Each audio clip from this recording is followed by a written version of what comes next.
তারপরে আপনাদের সাম্প্রদায়িক কেন বলে লোকে? আপনাদের অশিক্ষিত সাম্প্রদায়িক বলে। সাম্প্রদায়িক শব্দটা, মানে আপনি কি সাম্প্রদায়িক? আমি স্বধর্ম রক্ষার কথা বলে, আপনি কি সাম্প্রদায়িক না আমি স্বধর্ম রক্ষার কথা বলে স্বধর্ম রক্ষার আহ্বান দিলে যদি ওদের তোহা সিদ্দিকিরা সাম্প্রদায়িক না হয়, আমিও সাম্প্রদায়িক নই।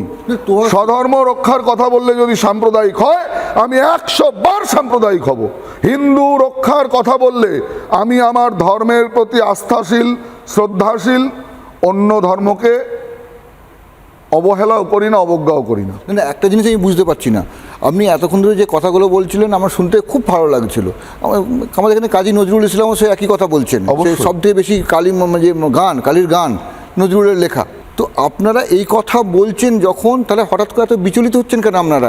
আপনাদের এত কি হলো? বিচলিত হবো কেন? আপনাদের দেখে শুনে মনে হচ্ছে চারিদিকে একটা এখন হিন্দুরা খুব সংকীর্ণ জায়গায় ছড়িয়ে গেছে, হিন্দুরা কোন ঠাসা হয়ে যাচ্ছে। হিন্দু শব্দটার পাশে সংকীর্ণ এই শব্দটা অ্যাপ্রোপ্রিয়েট নয়। সংকীর্ণ নয়, সংকীর্ণের জায়গায় হিন্দুরা কোন ঠাসা হয়ে যাচ্ছে। আপনারা চারিদিকে আসছেন, আমরা জাগরণ মঞ্চ করতে হচ্ছে, আপনাদের জাগাতে হচ্ছে। আপনাদের কি হয়েছে? আচ্ছা, আপনি বলুন তো, ওপার বাংলায় বহু সিদ্ধ মহাপুরুষের জন্ম হয়েছিল।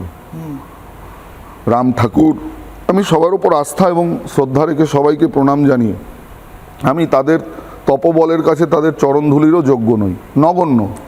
প্রচুর সিদ্ধ মহাপুরুষের জন্ম হয়েছে, পূর্ণ ব্রহ্ম, প্রতিকূল, অনুকূল, প্রচুর সিদ্ধ মহাপুরুষের জন্ম হয়েছে। কিন্তু তারা কেউ থাকতে পারলেন না কেন? তাদের তপবল তাদের শেষ রক্ষা করলো না কেন? সমাজে, গণতন্ত্রে সংখ্যাবলই শেষ কথা বলে।